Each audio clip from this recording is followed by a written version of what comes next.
자, 지금부터는요, 세포의 연구에 대해서 배울 겁니다. 세포의 연구 방법. 자, 세포의 연구 방법 첫 번째 우리가 현미경에 대해서 배울 건데, 자, 우리가 세포를 연구하는 이유는 뭐 때문이라 그래서요? 내가 영원히 살고 싶어서.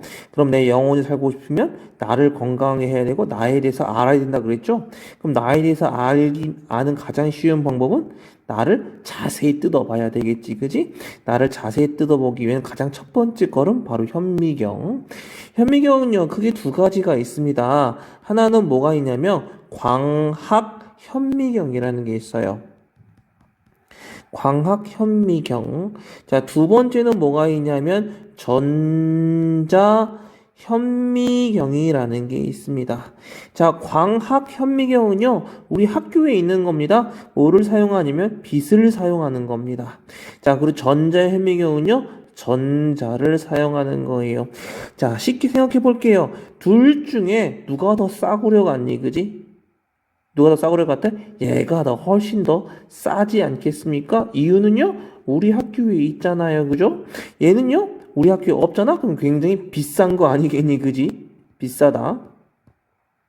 자, 전자현미경은 다시 또 두 가지로 나누어질 수 있어요. 바로 뭐가 있냐면, 투과 전자현미경이라는 게 있고요. 하나는 뭐가 있냐 하면, 주사 전자 현미경이라는 게 있습니다. 자, 요거에 대해 차이점부터 해볼게요. 자, 광학 현미경은 당연히 뭐를 사용하냐? 빛을 사용하고 얘는 전자를 사용하겠죠? 그 말은 뭐냐면 광원이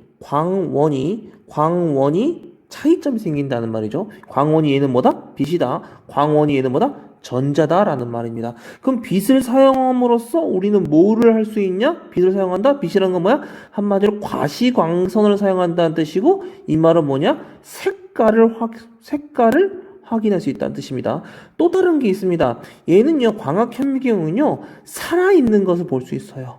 살아있는 것을 볼 수 있습니다. 살아있는 것. 자, 내가 시험 문제 내는 방법은 뭐라 그랬어요? 비교와 대조라 그랬지. 얘는 빛이라는 걸 사용하고, 얘는 전자라는 걸 사용한다? 얘는 가시광선을 사용하기 때문에 색깔을 관찰할 수 있다? 얘는 살아있는 것을 관찰할 수 있다? 그러면 그거에 반해서 얘네들은 어떻다가 되겠지, 그지? 얘네들은 전자를 사용하지, 우리가 색깔을 본다라는 건 빛의 가시광선을 사용하는데 전자를 사용하면 당연히 색깔을 볼 수 있겠어, 없겠어? 색깔을 당연히 볼 수가 없겠지, 그치? 당연히 얘네들은요, 살아있는 걸 관찰할 수가 없고, 한마디로 죽은 것밖에 관찰할 수가 없습니다. 알겠죠? 자, 투과전자현미경과 주사전자현미경을 조금 더 좀 자세히 한번 설명을 해볼게요. 자, 투과전자현미경은요, 이런 겁니다. 투과시키는 거예요. 자, 여기 세포 소기관이 있어요. 얘를 갖다가요, 마이크로톱이라는 애를요, 이렇게 얇게 잘라요. 얇게 자릅니다. 이렇게 얇게 자른 다음에 요거를 이렇게 시루에 올려놓고요, 여기에 전자를 투과시켜요. 전자를 투과시키는데, 이 전자가요, 이 안쪽에 있는 내용물에 따라서 약간씩 튕겨나간다기보다는 약간씩 굴절이 생겨버려요. 그러면 컴퓨터가 이 전자에 휘는 각도를 계산을 해서 이 안쪽에 있는 모양을 계산을 해서 모양을 보여줘요. 그게 바로 투과 전자 현미경입니다. 이제 와닿지 않겠습니까? 뭐를 투과시킨다? 전자를 투과시켜서 안쪽에 있는 구조를 관찰한다는 뜻이겠죠. 자, 다시 한번 말합니다. 구조가 뭐를 결정한다? 기능을 결정한다. 전자를 투과시켜서 모양을 해서 뭐를 한다? 기능을 알 수 있겠다라는 말이다. 그러면 주사전자현미경은 뭐냐면 이런 겁니다. 세포 소기관이 있으면요, 여기 코팅을 해요. 뭘 코팅하냐면 금속을 코팅합니다.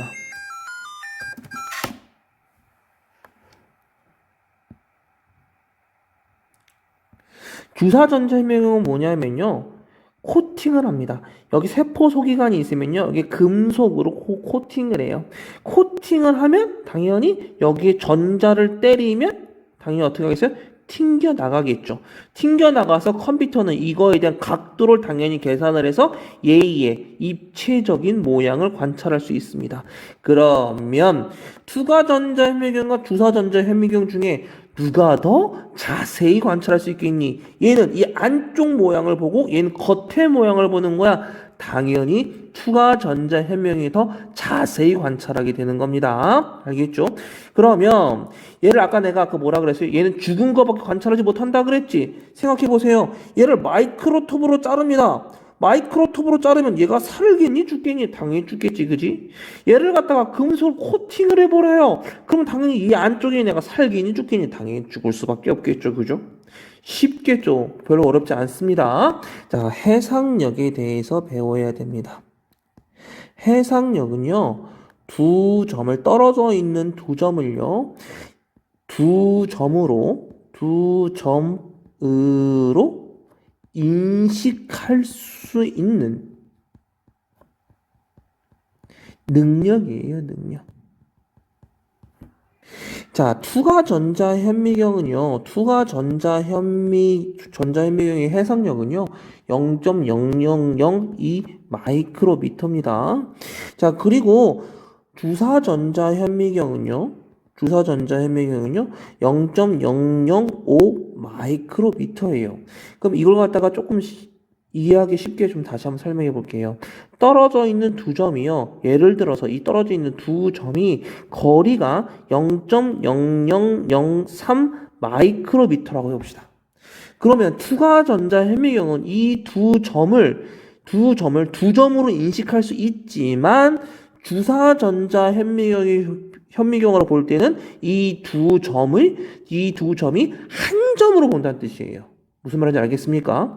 그럼 다시 말하면 0.0001 마이크로미터라는 애를 갖다가 다시 한번 보면 떨어진 두 점의 거리가 이렇게 생각을 하면 투과전자 현미경은 이 두 개의 점을 두 점으로 인식할 수 있지만 주사전자 현미경은 이 점을 한 점으로 인식할 수 있다는 뜻이에요. 그러면 둘 중에 투과전자 현미경과 주사전자 현미경 중에 누가 더 현미경의 능력이 뛰어나다라고 할 수 있습니까? 누가 더 뛰어나다고 할 수 있어요? 당연히 투과전자 현미경이 훨씬 더 뛰어나다라고 할 수 있죠. 그러면 이걸 갖다 우리가 뭐라고 표현하냐면 이렇게 표현합니다.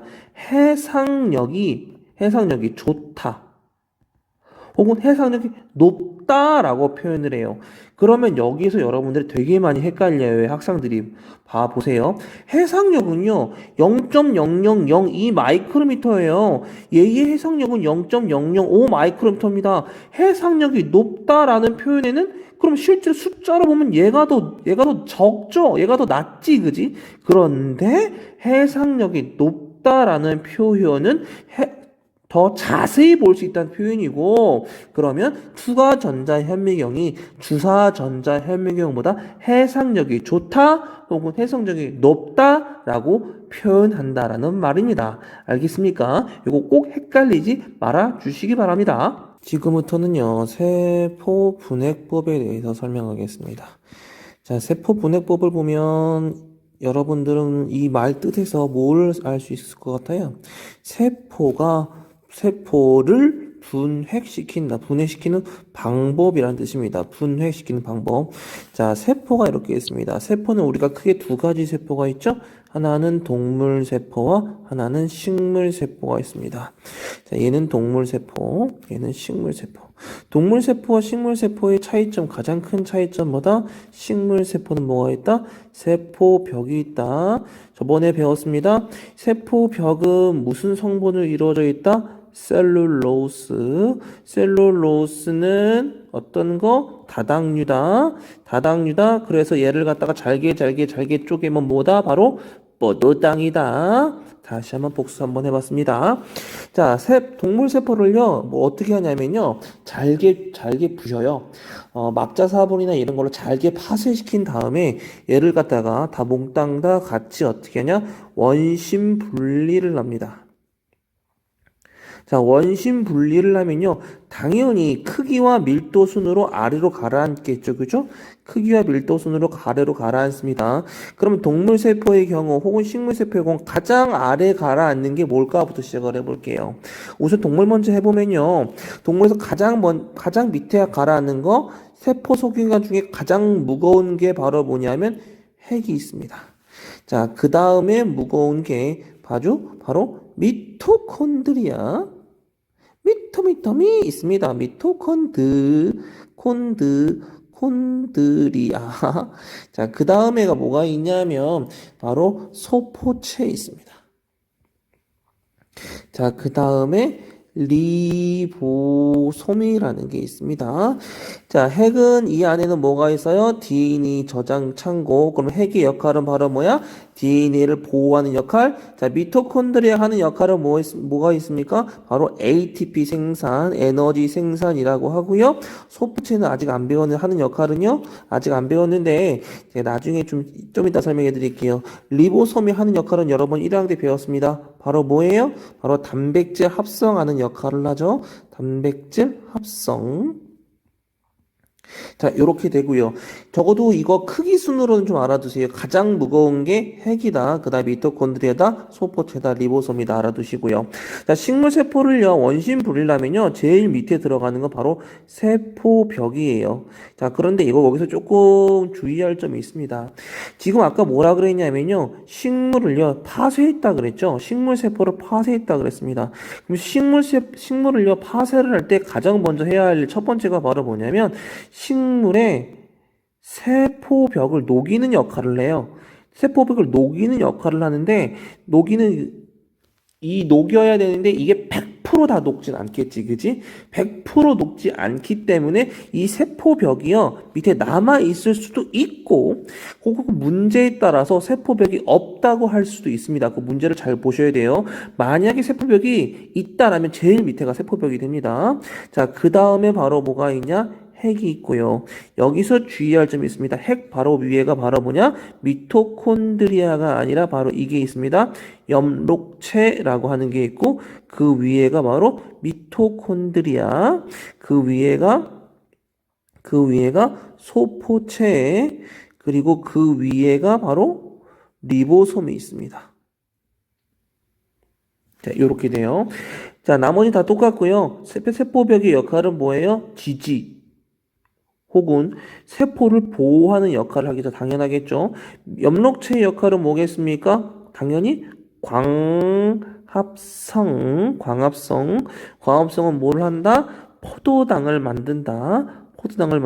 요거 하나만 기억해 주시면 될 것 같습니다. 우리가 이렇게 세포 분해법을 하는 이유가 뭘까요? 세포 분해법을 하는 이유예요.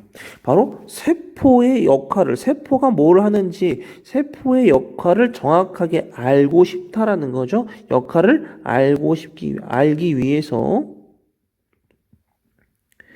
그래서 세포 분해법을 하는 겁니다. 알겠죠?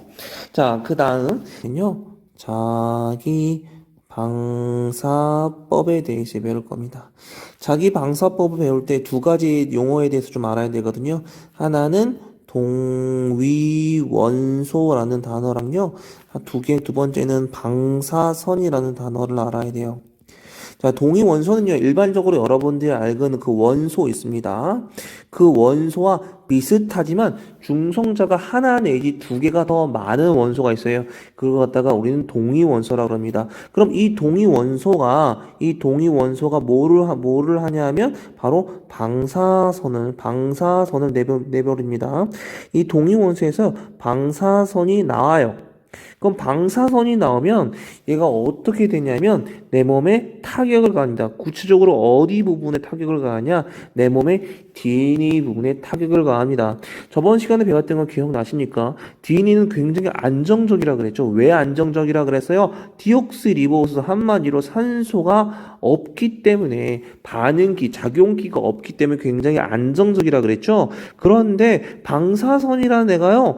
DNA가 OH가 없음에도 불구하고 DNA 타격을 가해서 DNA가 어떻게 된다? 돌연변이를 일으켜요. 그러면 DNA가 돌연변이 일으키면 당연히 어떻게 되겠습니까? RNA가 잘 안 만들어지겠고, 그러면 당연히 단백질도 잘 안 만들어지겠죠? 단백질도 잘 안 만들어지니까 무슨 일이 발생하겠어요? 내가 이상해진다는 뜻이에요. 내가 병에 걸린다는 뜻입니다. 알겠죠? 자, 그러면 방사선은요, 눈으로 볼 수 없어요. 그렇지만요, 이 방사선은요, 필름을 통해서는 볼 수 있습니다. 한마디로 사진을 찍으면 방사선이 나오는지 안 나오는지를 체크할 수 있다라는 말이에요. 그러면 세포가 이렇게 있습니다. 세포에 동위원소를 집어넣어 봤어요.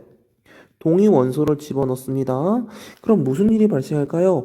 이 세포는요, 당연히 뭘 합니까? 물질 대사를 수행하죠. 물질 대사가 뭡니까? 세포 속에서 일어나는 화학 반응이잖아요. 그럼 이 동위원소가 세포로에 들어가서 어떤 화학 반응을 일으키면서 어떤 장소로 특별한 장소로 이동하지 않겠습니까? 예를 들어 핵으로 이동할 수도 있고요. 예를 들어 미토콘드리아에 이동할 수 있고요. 그리고 소포체로 이동할 수 있고요. 그리고 골지체로 이동할 수 있고 이렇게 이동할 수 있지 않겠습니까? 그죠? 그러면 자, 우리가요. 동위원소를요. 세포 속에 집어넣고 5초가 지났을 때 한 번 사진을 찍었어요. 그리고 10초가 지났을 때 또 한 번 사진을 찍었습니다. 15초가 지났을 때 또 한 번 사진을 찍었어요. 그리고 20초가 지났을 때 또 한 번 사진을 찍으면 동위원소가요. 맨 처음에 5초 때는 어디서 발견되냐면 리보솜에서 발견되고요. 그리고 두 번째 10초 때는 어디서 발견되냐면 소포체에서 발견됐고요. 세 번째는 어디서 발견됐냐면 골지체에서 발견됐고요. 그리고 네 번째는 어디서 발견됐냐면 오히려 세포 밖에서 관찰이 되는 겁니다. 그러면 동위원소를 세포 속에 집어넣었더니 첫 번째 이동 장소는 리보솜이구나. 두 번째 이동 장소는 소포체구나. 세 번째 이동 장소는 골지체구나. 네 번째 이동 장소는 세포 밖으로 분비되는구나. 라는 걸 알 수 있다는 말이에요. 한마디로 물질의 이동 경로를 추적하는데 사용하는 게 바로 자기 방사법이 되겠습니다.